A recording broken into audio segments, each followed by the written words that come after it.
What's going on, everybody? Welcome to another edition of Mean Streets, powered by FTN, right here on Game Plus Network. Thanks, as always, for taking the time to hang out. As you see here, just began a best ball draft over at drafters.com using the promo code FTN, a 25% deposit match instantly using that promo code FTN. I am on the clock right now. I'll walk through a little bit here of what we're going to do here on today's show, but it will be just mostly taking part in this best ball draft. It's $11 to enter here.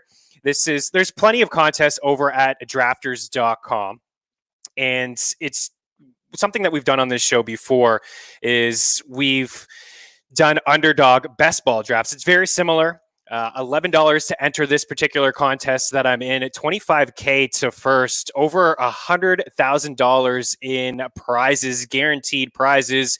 And I don't even know if this is going to fill, to be honest. So it starts here in a couple days. Week one gets underway on Thursday, of course, Bucks, and you got the boys. So I've been drafting a lot here over the past couple of days. You see some people here in this contest who have also drafted quite a bit. We have some FTN as well represented here. We got Matt Jones. You see he's got 16 teams. Joe Metz is in here. We have Big John, NFL Moving Average. We have our guy Marshall in here as well. So FTN is absolutely represented here today. And it's just, a full point setting here. It's best ball draft and forget about it. But there could be some overlay. This contest may not fill to the max here. So it's something to consider. Lots of money to be won. And we'll run through this draft. We'll kind of recap as we go.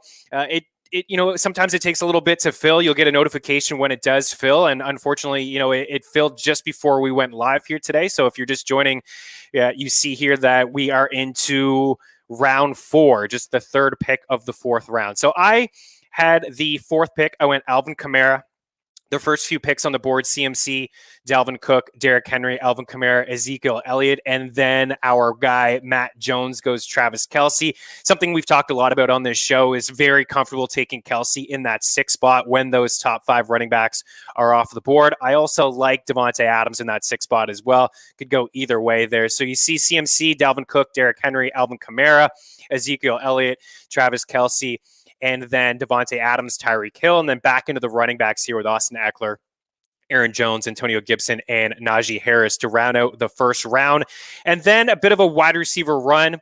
We had DeAndre Hopkins, so Big John starts Harris and Hopkins. And then Marshall goes with Barkley. So he's got 2 backs there in Gibson and Barkley. Then Ridley and Diggs off the board. And I am up. So we'll go with the highs and the lows here of drafting and evaluating the draft that takes place here on the fly. I am going to, the wide receiver is off the board here.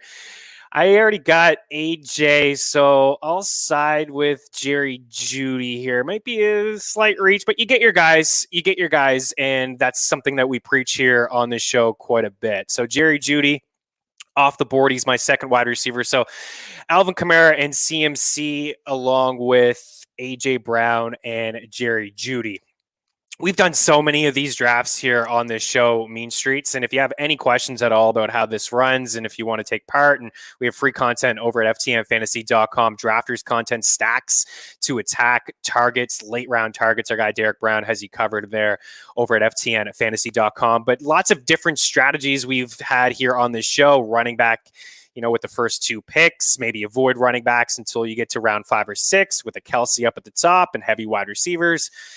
There's, again, lots of different strategies. You don't need to stack, but it is, you're shooting for upside here.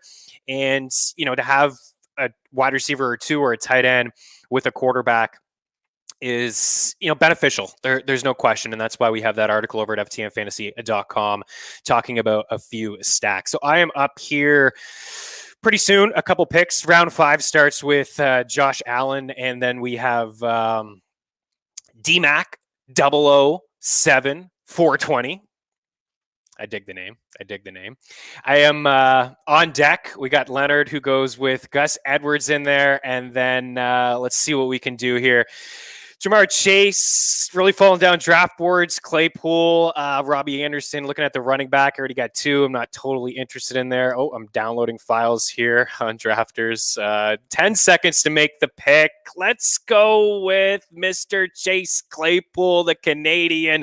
Let's shoot for some upside here. We'll take a quick break here in this first segment. Thanks for taking the time to hang out with us. Let's have some fun. Any questions, you can reach out if you're following along on my Twitter stream at Chris Meaney. We'll take a quick break. We'll see what Matt Jones does here in the 5th, and we'll see what some other guys do here. You're watching Mean Streets, presented by Game Plus Network, powered by FTN. Keep her locked.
Welcome back to Mean Streets here on Game Plus Network. Chris Meaney hanging out with you, taking part in Best Ball Draft over at drafters.com. Use the promo code FTN, Bets TV as well.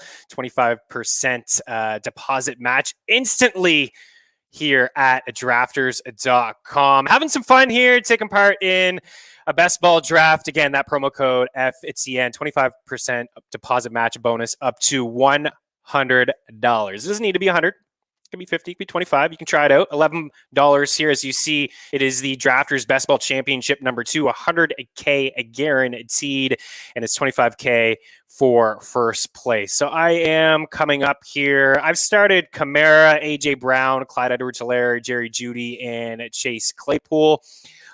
Jerry Jeudy has been one of the biggest risers over the past couple of weeks. I like where they're going to use him in the slot. Last year, he had a high ADOT, 14 yards per target.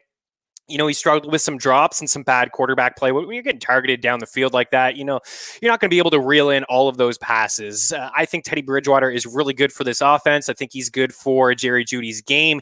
He's been one of the most accurate quarterbacks over the past couple seasons. Surprisingly, he has been. He's been right there over the past couple years with the Drew Brees, who he took over for when Brees suffered that injury a couple years ago with the Saints, and Michael Thomas was absolutely fine in that offense. Alvin Kamara was fine as well. And then last year, you know, strong showings with 2 very solid wide receivers in Carolina. So he's going to have a lot to work with here in Denver. I think I'm going to continue here with wide receivers. I really like Devontae Smith and Corey Davis as wide receiver 4s who could be wide receiver 2s. Sutton is interesting, but I already have Jerry Jeudy in there. I'm going to go with, why not take your guy? Something that we talk again about on this show is, just, practice what you preach. And if you like a guy, don't be afraid to take him. There's nothing worse than being in on a guy and then passing and saying, I'll just get him about 4 or 5 picks. And then he's gone. It's like, I should have just did it. If you like him, you like him, right? So this 6th round here has been a lot of wide receivers. It started with Damian Harris.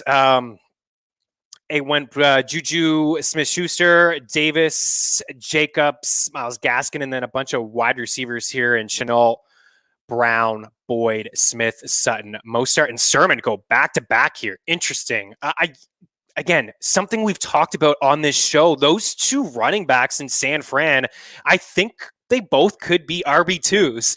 And I was talking about undervalued running backs last week here on Mean Streets. I brought them both up, and I had some questions like, how can you view Mostert as undervalued and Sermon as undervalued? Now, Sermon, if you're drafting in Yahoo or ESPN and Fantrax, he's kind of buried down as projection wise outside of the top 30 running backs. But, following this show here, NFFC leagues, something that we talk about a lot, high stakes leagues, drafted like as a top 25 running back. And Mostert has been that undervalued running back. I think it'll be a committee, a 1-2 punch. San Fran's going to run the football. They're really good at running the football. The schedule is very soft to start. I think it could be a split. It could be frustrating if you have Sermon and Mostert is getting those touches and vice versa. But I think at the end of the day, both of these running backs could finish inside the top 25. So 10 seconds here to draft. Thinking about tight end. Yeah, let's go with Hawkinson. Let's take TJ here. A bit of a drop off after the first few tight ends are off the board. I do like Logan Thomas. So let's kind of recap here with what I've done here so far through the first few rounds. And we'll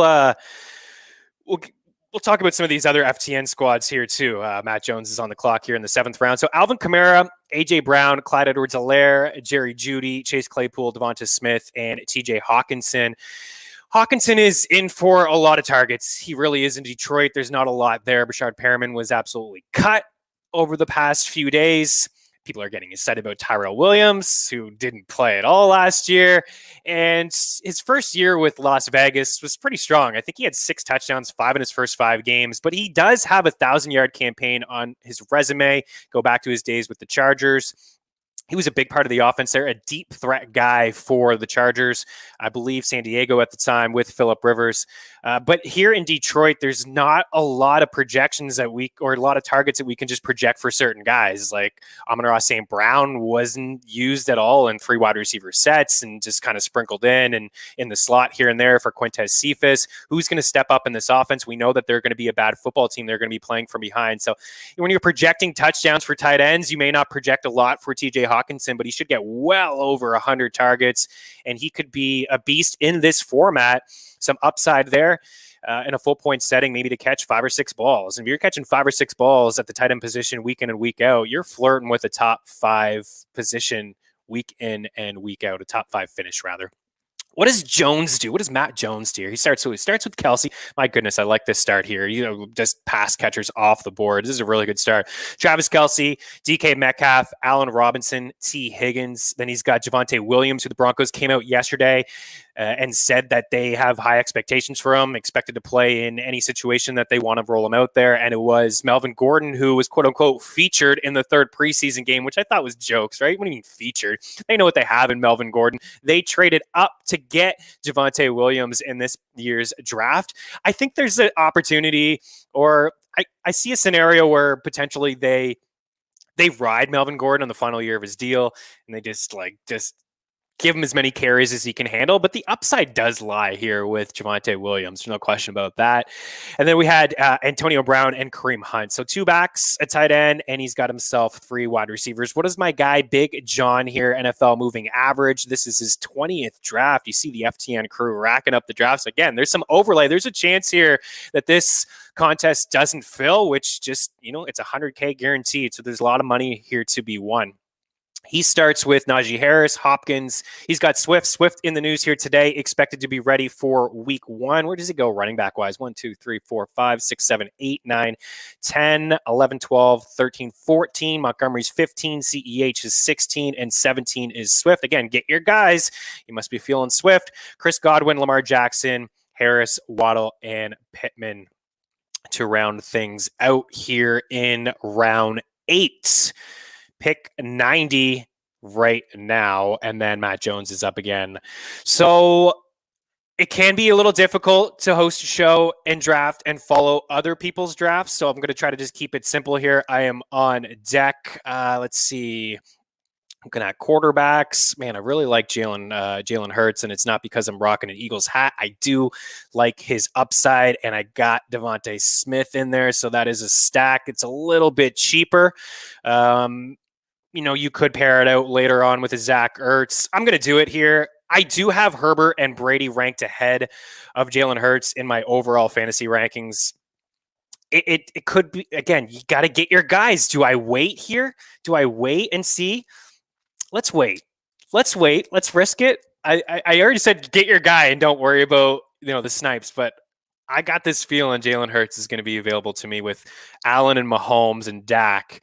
here already taken with the first 3 picks, or the first 3 people in this draft. So Mooney is in there, wide receiver heavy, running backs, just also gross after the first 20, not going to lie. I mean, there's some guys that we'll talk about here throughout this show that you can shoot for some upside, some decent late round targets, like Dylan is one. That's a good pick there in the 8th. Sony Michel.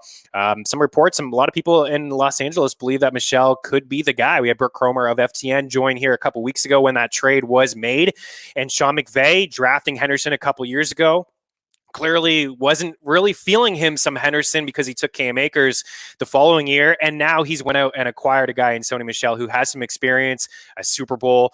McVay is clearly aware what Michel could do, having played against him in the Super Bowl. Michel having a pretty solid game in that contest. And just for Michel, again, so there is some experience there.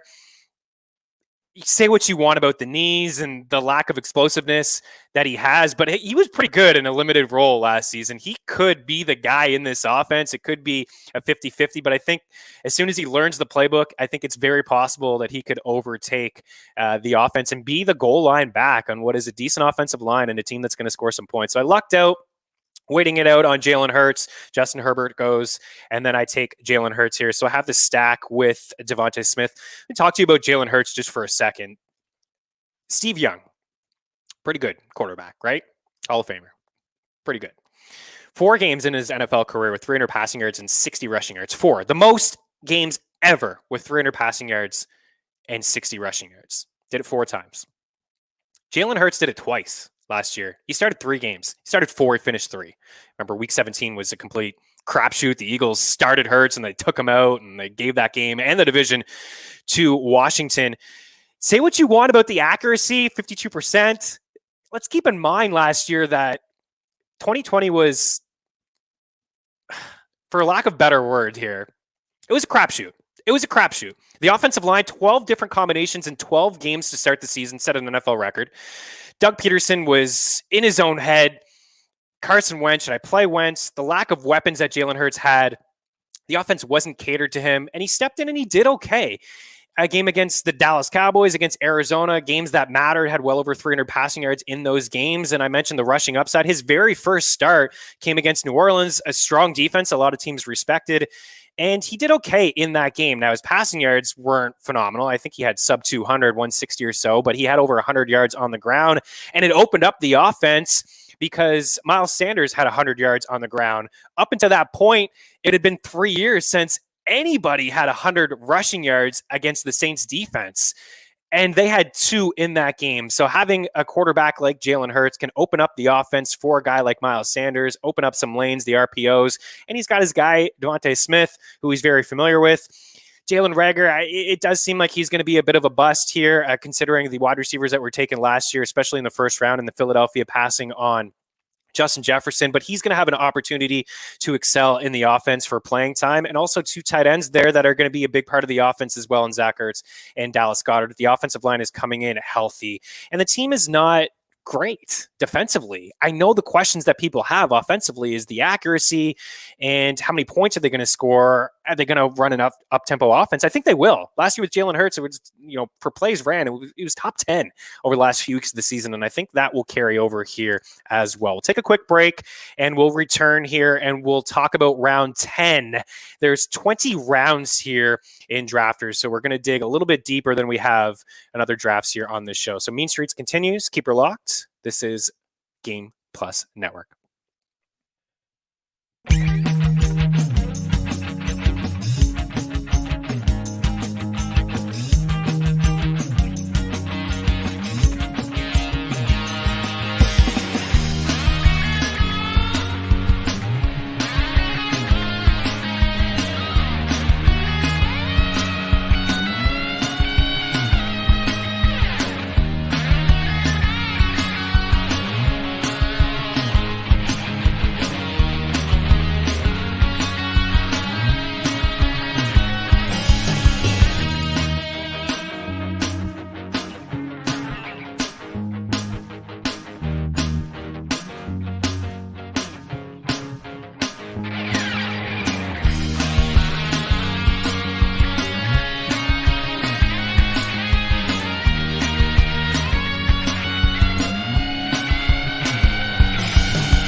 Welcome back to Mean Streets here on Game Plus Network. Chris Meaney hanging out with you. As you see here, we are taking part in Best Ball Draft over at drafters.com. Use the promo code FTN.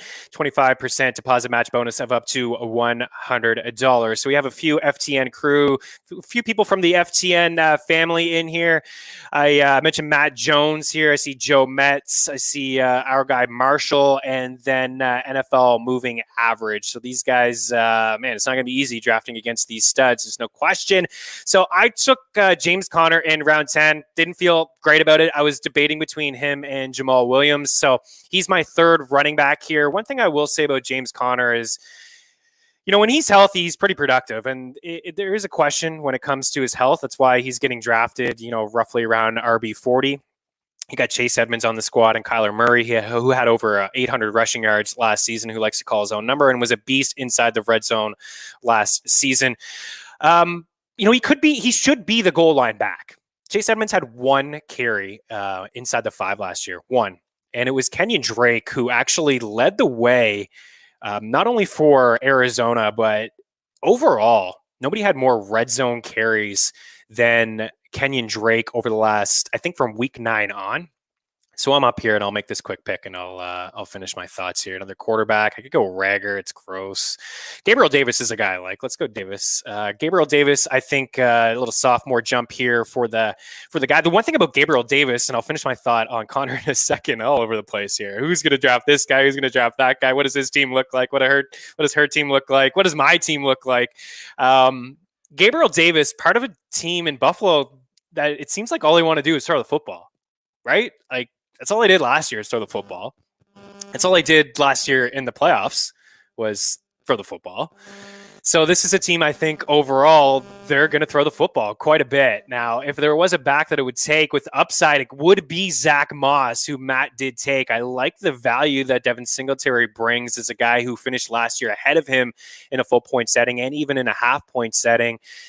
Is most likely going to be the back that catches balls out of the backfield. But when they get inside the red zone, it's not a lock that they're going to hand it off to Zach Moss or Devin Singletary. Josh Allen, of course, has been among the leaders in red zone rushing attempts and rushing touchdowns as a quarterback. Also, those 1-yard touchdowns that he throws to Knox is certainly going to happen from time to time. But they just like to throw the football. And there was a preseason game. I think it was week 2. It may have been part of week 3. One of the two, week 2 or week 3, where Josh Allen got in there in some reps and they threw the ball 0 times. It's like, no chance, not throwing the ball. And I think after Diggs, Davis is that guy that I want. Emmanuel Sanders, I don't think is going to offer too much. And Cole Beasley, I think we saw the peak. The ceiling for Beasley last year, hit career highs across the board, is decent in a PPR league like this, but in deeper formats where you can plug him in when there's injuries or like a bye week guy or a flex person, somebody that you can plug in there. But I think the upside does lie here with Gabriel Davis. So into round 12 here. James Conner. So James Conner, you know, inside this Arizona offense, the schedule is really nice to start the season. It's a very tough division, but Conner, I think he's probably a guy that only touches the ball maybe 12 times. You know, Chase Edmonds is definitely going to be involved. I think Edmonds does have a higher ceiling. He was terrific last year as a pass catcher, but he only finished as a top 25 back. I think maybe 24 overall. Like those targets are very valuable. The receiving yards are valuable. You know, if you have Kyler and you have Chase Edmonds, and you know, that's not a stack that I would suggest, but it's one that's definitely unique to have a pass catcher that could catch maybe 5 or 6 touchdowns from the quarterback. But I think when they get inside the red zone, I think they're going to change the offense just a little bit. I don't think they want Kyler Murray running around all that often. He has also been vocal about how he's going to just scale it back a little bit with his legs. I think it's in his nature to run. His rushing prop, I think, is at 650. That's only like 40 yards per game. I think he hits that. But inside the red zone, maybe they hand it off to a James Conner. So maybe James Conner, maybe he may not be that efficient on the ground, not too many 100-yard games in his future this season with Arizona, but potentially somebody who could fall into 8 to 10 touchdowns. I don't think that's a stretch. I think that maybe is his ceiling, but I think if he could fall into 8 touchdowns, I think he's returning value there. I was thinking about maybe a second quarterback here.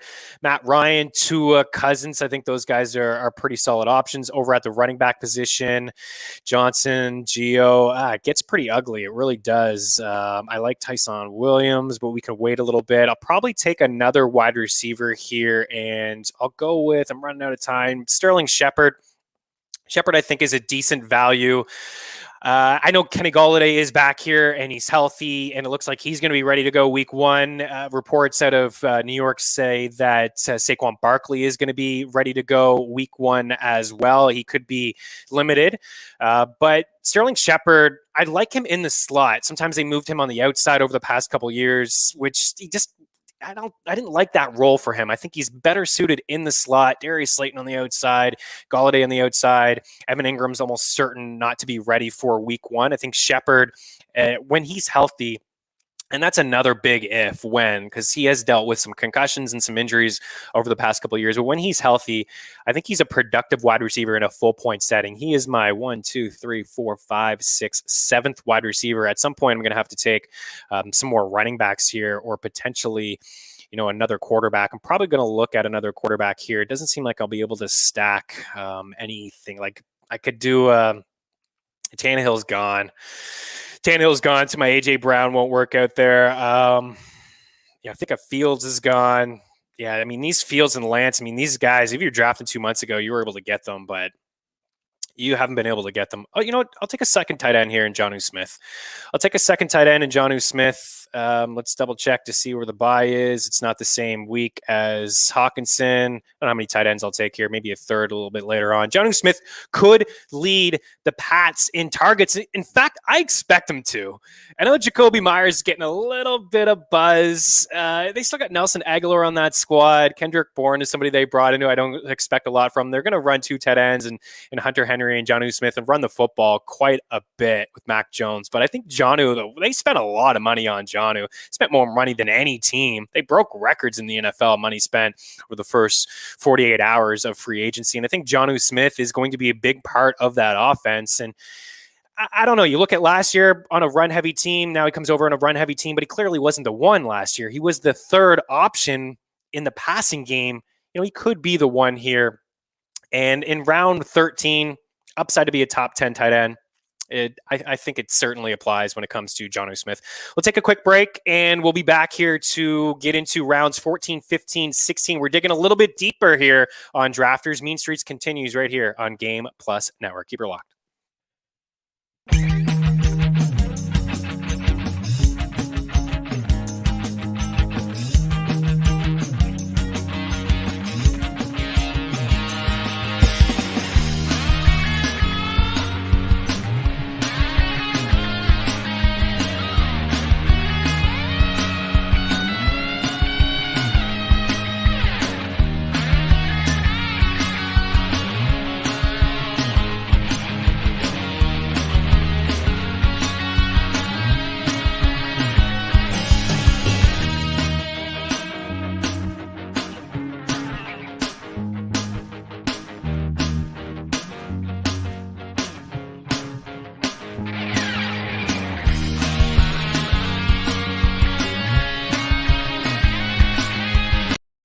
Welcome back to Mean Streets here on a Game Plus Network. Chris Meaney hanging out with you. We are taking part in an underdog best ball draft over at drafters.com. We are just starting round 14 here. So a little bit deeper than other, I think we've done some underdog best balls. So 18 rounds here. I think those 2 picks, I think they matter, right? You dig a little bit deep, you take some upside, you take some flyers on some guys who could fall into bigger roles. And they could be difference makers. I know it's just 2 rounds, but I like the deeper the league.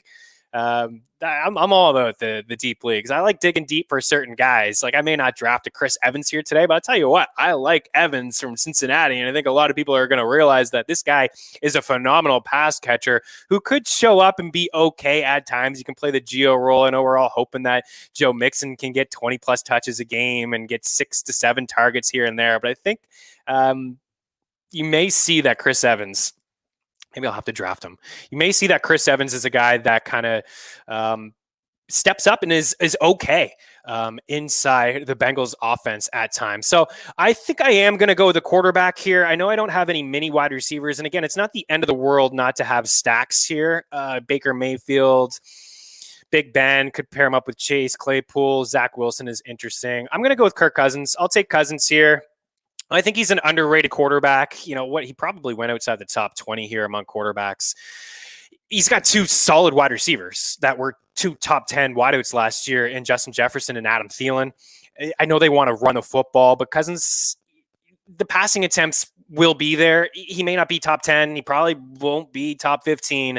But at the end of the day, you know, he always does pile up the fantasy points. He's sneaky on the ground as well. He can provide a bit of a rushing floor. The offense does run through Dalvin Cook, and they are going to run the football as much as they can behind that offensive line.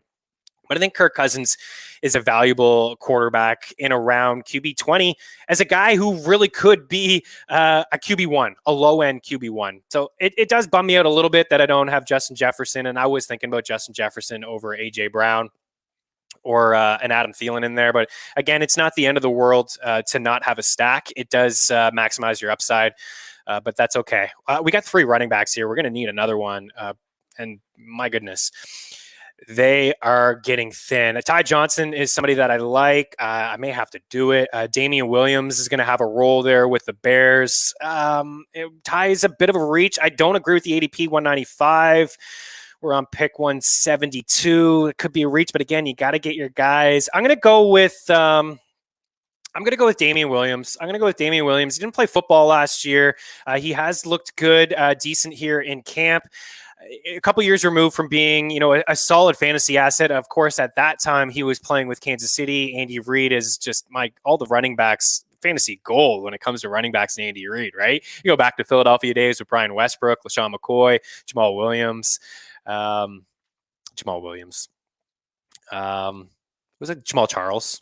My goodness. Also, Kareem Hunt and CEH. Up and down year for CEH last year, but also keep in mind that it was a weird year for rookies, especially running backs. I think, you know, just learning the playbook and not getting in there for preseason games, and camp was just limited, and then boom, just kind of thrown in there. Now I feel like a full year here to learn the playbook and to get involved with the KC offense and its revamp. That's, you know, that's the the reason I picked CEH. My take for drafting CEH is, I think he's going to be just fine in that Kansas City offense. But Damian Williams, I think, could carve out a decent role as well. Now, Montgomery hit career highs across the board last year, especially through the air, and he wasn't thought about at all as a pass catcher with the Bears because Tariq Cohen had back-to-back seasons where he was racking up catches, I think 70-plus in those 2 seasons. He's not ready to go here. He's going to be behind the 8 ball. I don't know where he fits in if Damian Williams is having a decent season. So I think it's fair to maybe project fewer targets for a guy like Dave Montgomery. But one thing I think Matt Nagy noticed that maybe he didn't think he had in Dave Montgomery is that he's actually a pretty good pass catcher. He's running routes, right there at the top of the board with Alvin Kamara, J.D. McKissick, Nyheim Hines. He was running a ton of routes, and he was very productive in that offense. But I think they'll scale it back just a little bit, and Damian Williams will be involved in a full point setting here. I think that's a decent flyer to grab a guy who could maybe catch 3 or 4 passes a game here. I see the FTN crew, they're absolutely taking all my guys. Nico Collins, thanks. Big John for that. Cole Kmet, thanks for that. Taking my guys, not liking it. What does Joe Metz here got on the go? So he goes Tyreek Hill to start, Jonathan Taylor, Cooper, Deontay, Odell. So wide receiver heavy, then he goes Gaskin, and you got Edmonds in there, Logan Thomas, who I like. Elijah Moore is a great target. Ryan Tannehill Fields, it goes back-to-back quarterbacks in there, pretty strong. Dallas Goedert, potential could be Cap with Zach Ertz on the roster, but I do like Goddard considering where he went after Tanyan. Yeah. Aguilar, Randall Cobb, and Baker Mayfield. So he's got himself, my goodness, Mets, what are you doing with all the quarterbacks? You're taking them all from me. Tannehill, Fields, Baker. Okay, I thought I saw more. Three I dig. I thought I saw 4 or 5. And maybe I should focus on my own team here. Drafters.com. Use the promo code and have some fun with these drafts. You can do some head-to-heads. You can do some three-man contests as well. But we are in the $11 Drafters Best Ball Championship number 2, $100K guaranteed, $25K up at the top. And I think being different with your lineups, if you're going to draft like 30 of these, I think is okay. I make a case for my awful lineups, my awful drafts. What do we do? Do we take a third quarterback, Carson Wentz, Teddy Bridgewater? I don't mind Teddy. Teddy could be okay in this format. John Brown doesn't have a team. Ooh, Josh Palmer. I like me some Josh Palmer. Man, at some point, the running backs, when you don't attack it early, and it feels so good to have these wide receivers. Like I'm looking at Matt Jones and Mets, and I'm seeing the wideouts that they have. It's really strong, and they both have some high upside backs. And in Javonte, we talked about Kareem Hunt, Zach Moss, Pollard could fall into something. Coleman's going to be the starter. Gainwell. So there's some upside here. Latavius, yeah, he could be okay if anything happened to Alvin, Gaskin, and Edmonds. There's some high upside there with running backs. But I think I like my teams better when I start with RB. And I know it doesn't feel great to start that way because you're missing out on like a Travis Kelce and those top tier wide receivers. You really are missing out. But you could still get an Allen Robinson as your one. You can get a Keenan Allen as your one. You can go CeeDee Lamb, Terry McLaurin. Let's see. Marshall goes Gibson and Barkley, and then he goes Kupp, DJ Moore. Like, that's not a bad 1-2. I can get behind that. I just feel like the overall balance of your squad a little bit better when it comes to drafting, just a couple top 15 running backs. There's not a lot of bell cows, and there's a lot of committees that could get a little confusing and frustrating. But I think the name of the game when you get into these rounds is you're taking a shot on just some high upside guys, who could fall into, bigger roles with their team. Wayne Gallman, oh my goodness. Like it's not fun. It's not fun. Zach Pascal. I like Pascal. He's okay. I'm running out of time here. Let's go with, let's take the upside and Rashad Penny. Let's take a quick break. We'll talk about Penny. I don't have a lot of shares of him. Former first-round pick in 2018. There's a lot of moving pieces in Seattle with Chris Carson and Alex Collins made the squad. Rashad Penny. I think Travis Homer is still in that squad as well. But again, at this point of the draft, I think you're just shooting for some upside. If anything was to happen to Carson, could you view Penny as like a bell cow back? I think DJ Dallas is on that squad too. I think we can. Small sample. But in times where he was given the rock and he was healthy, he looked like a bell cow back. And there's a reason I think Seattle drafted him in the first round. But in hindsight, it's looking like a yikes pick. We'll take a quick break.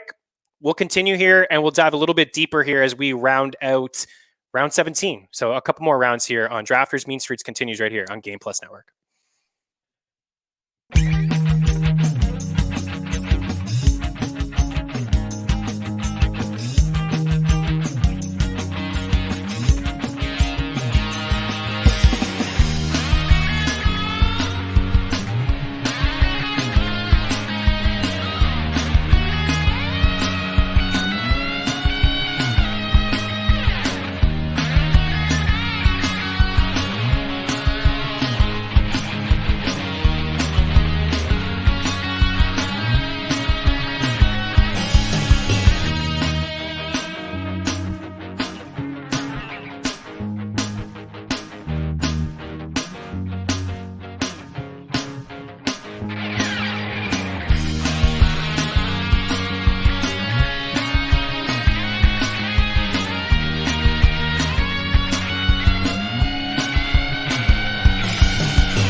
Welcome back to Mean Streets here on Game Plus Network. Chris Meaney here with you. Thanks, as always, for taking the time to hang out here. We're just a couple days away from Week 1 officially getting underway, and tomorrow on Mean Streets, we'll talk about my bold predictions. We'll take a look at the waiver wire. That's right, we will take a look at the waiver wire right away and just see who are some players that were maybe undrafted. And let's get ahead of the Week 1 waiver wire instead of spending all that fab.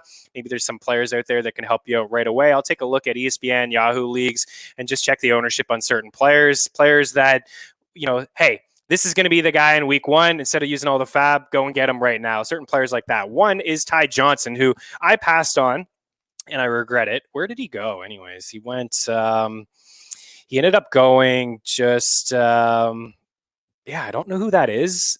Nexus. Is it Nexus CC FTN logo? I mean, is it Nelson? I don't know. And maybe it's clearly somebody at FTN. It was a good pick. I probably should have did it myself. But he's going to be one that I think right away, people will be talking about him in Week 1 of the waiver wire. It's like, oh, wow, he looked pretty good Week 1. And it wasn't Michael Carter, and it was a little bit of Tevin Coleman, but Tevin Coleman didn't look all that good, and Ty Johnson looked pretty good. He's one of those guys that I think we'll talk about tomorrow as like a Week 1 waiver wire guy. I think he's a great last pick in 12-team standard leagues. In preseason, Michael Carter didn't play with Zach Wilson at all. It was Coleman. Well, I guess he did in the first preseason game because Coleman didn't play. But in the final couple preseason games, it was Tevin Coleman and Ty Johnson getting the first and second down reps. And then it was Ty Johnson getting the third down reps, catching balls out of the backfield. And then when Zach Wilson was taken out, the entire first team offense was, and then Michael Carter was in there. I think Carter's a great target here in best ball drafts. I think the upside is high. He could be like a Cam Akers. It could play out exactly like Cam Akers, where he wins you consolation brackets, or he shows up towards the end of the season and he takes over that offense and pretty good offensive line. Lev Bell was somebody I was interested in. I thought maybe I'd take him with my second last pick. Baltimore working out a couple running backs. He is one of them. Freeman is another, because Justice Hill is gone to an Achilles injury. And man, we said it on this show, when it rains, it pours. And for certain teams, it just seems to happen that way. When there's an injury or two, it's like, oh my goodness, are you kidding me? Another injury. This pick doesn't feel good. Devontae Booker's okay. He could fall into a role, certainly a bell cow role. If anything happens to Saquon, he could get some touches early on. Let's shoot for a little bit more upside here. Roundtree is interesting. Patterson is interesting. Joshua Kelly, Jake Funk, Derek McKinnon, pass catcher out of the backfield. Tony Jones. This pick is not all that appealing, but Mark Ingram, there's a lot going on there in Houston with Ingram and with David Johnson and with Phillip Lindsay. But I do believe Ingram will be the one, at least out of the gate. Maybe they find a trade partner for David Johnson. Maybe they trade all their vets. They probably should trade Cooks and DJ. Maybe Ingram can fall into a few more carries. But, round 19 for a running back that will probably touch the ball 10 times right off the hop. I think, it's okay. Again, at this point in the draft, we're shooting for upside. There's a lot of players here that have gone that I didn't get a piece of that I would like to talk about. Donovan Peoples-Jones, round 17, great pick. Great pick, upside. I don't think Beckham needs to get hurt for us to see some upside. He's going to be the deep play guy in this offense. He is ahead of Higgins. Higgins is dealing with an injury right now. Donovan Peoples-Jones had a really strong preseason. He's going to have a high ADOT. I know the offense is going to run through Chubb and run through Kareem Hunt. But I still like in a best ball here and round 17, terrific. I like that pick. I like the Blake Jarwin pick as well. There's a lot going on there in Dallas. Before he suffered the injury, he was great. Schultz was good last season. I think Jarwin probably beats him out for more targets and more playing time. I like the Croft pick too. FTN is on point here, and there's no question. We have a lot of content, and a lot of sharp minds over at FTN. Croft, with the trade that happened with Chris Herndon gone to Minnesota, Croft is he could be the third option for the Jets for Zach Wilson. I think option number one will be Corey Davis, who I like a lot, Elijah Moore, and then we could get into Croft being that guy. Mims is taking a bit of a back seat. Oh, man, Johnson. The boys are taking all my picks. I like it. I like the Juwan Johnson pick too, wide receiver converted tight end. I think he just got tight end eligibility in Yahoo leagues. I know in NFFC he doesn't have tight end eligibility. There's an opportunity for him. Adam Troutman in the preseason was blocking more than he was running routes. And a lot of people were in on Troutman to be that guy and take that next step forward. But it could be Juwan Johnson. Like Johnson could certainly be that guy, after Marquez Callaway and Traquan Smith. So we don't know when Michael Thomas is going to come back. He's on the PUP list and he could go back week 7. Or he could have a setback. Or he can punch a dude in practice and miss more time and get suspended. There's a lot of question marks when it comes to Michael Thomas, but Johnson at this point in round 19 is pretty good. I think like all my sleepers have been taken here. Let's look down the board. Tyron Johnson was cut and he was back in Jacksonville. Tim Patrick is a player that I like, but there's a lot going on there. I got Palmer. I think I got Palmer. Did I end up getting Palmer? I did get Palmer. Guyton is actually going to play ahead of him to start, but I probably won't go with both. Trent Sherfield is a name that I actually like, and I think we'll hear about him a lot sooner than you can imagine, because I think Brandon Ayuk is questionable, iffy to play week 1, dealing with a hamstring. I think he could be sidelined for a couple weeks. Sherfield is a guy that San Fran likes. I know they really only use a couple wide receivers, and Kittle is in there, and then they'll have, of course, Deebo Samuel and the 2 running backs, but Sherfield is somebody that I think will show up. I think I'm interested in him in DFS week 1 against the Lions, especially if Brandon Ayuk doesn't play. But yeah, tough going, man, for Justice Hill as I look here, and just another injury in Baltimore. Marlon Mack, Ahmed Gurley, he's trying out, or I think he tried out with Baltimore a few weeks ago. I don't know if he lands anywhere. There'd have to be a bunch of injuries for that. Oh, Chris Evans. Do I take Chris Evans?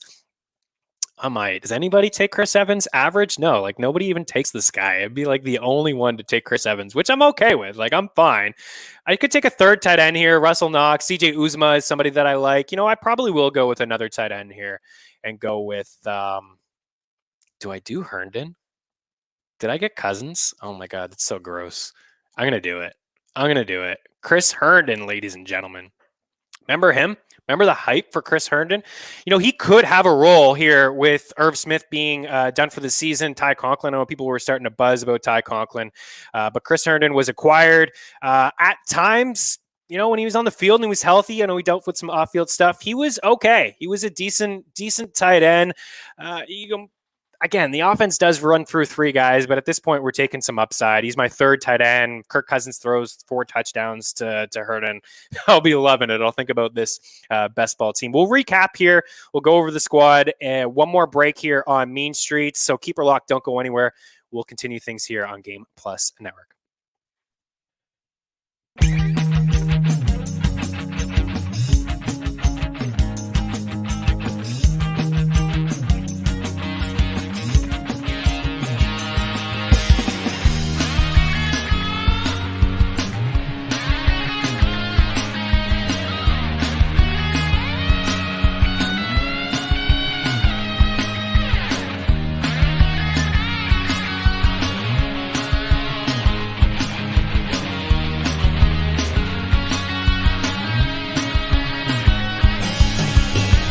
Welcome back one final time here, Mean Streets, powered by FCN right here on Game Plus Network. All right, so the draft is done. It actually went a little bit quicker. We've tried to do these underdog best ball drafts here on Mean Streets, and we never get through. We can't really recap. I know this one started a little bit late. I believe we started the show into the second round.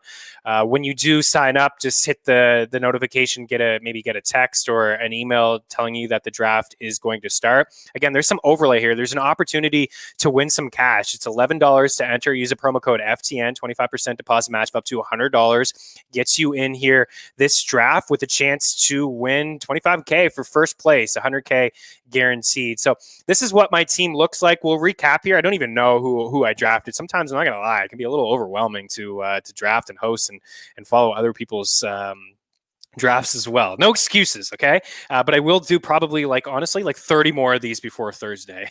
I wanted to get one more and plug drafters with you guys before we turn the page tomorrow into some predictions, bold predictions, and to some waiver wire stuff. So Jalen Hurts, Kirk Cousins, Teddy Bridgewater, it's okay. I really would need Cousins to pan out. Bridgewater, I think, is going to be a decent fantasy quarterback. Like, I think he's going to be fine. Like, he was okay last year with Carolina.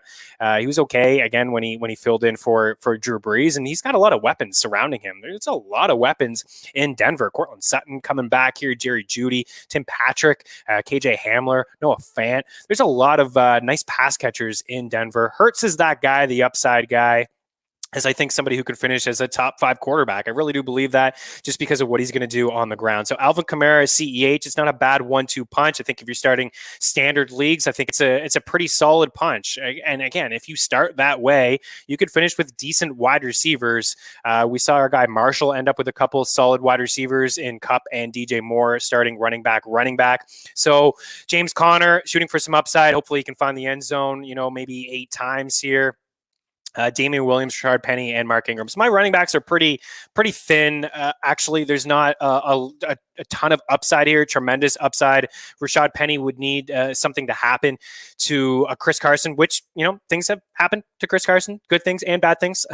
And injuries have certainly bothered him over the past couple years. I think he is one of the most undervalued running backs in fantasy, but there's a lot going on there in Seattle, which is kind of makes me feel a little sour about the pick overall. But Damian Williams, a pass catcher who I think is going to have a role here. He's familiar with Matt Nagy. He can catch a few balls and be okay for you. And we already know that he could be a borderline, quote unquote, bell cow back. Like, if anything happened to David Montgomery, you are shooting for upside. And with these picks for running backs, I think you have to just think in your head, okay, if the starter went down, what kind of role would he have? Would he have a role, like I mentioned, Devontae Booker? Would he have a role where he's touching the ball 20 plus times and catching balls out of the backfield? I think we can say with confidence that Damian Williams would have that role. He had that role before in KC. He was tremendous throughout the playoffs, and he was really good in the Super Bowl as well. Over to the wide receivers: A.J. Brown, Jerry Jeudy, Chase Claypool, Devontae Smith, Darnell Mooney, Gabriel Davis, Sterling Shepard, and Josh Palmer.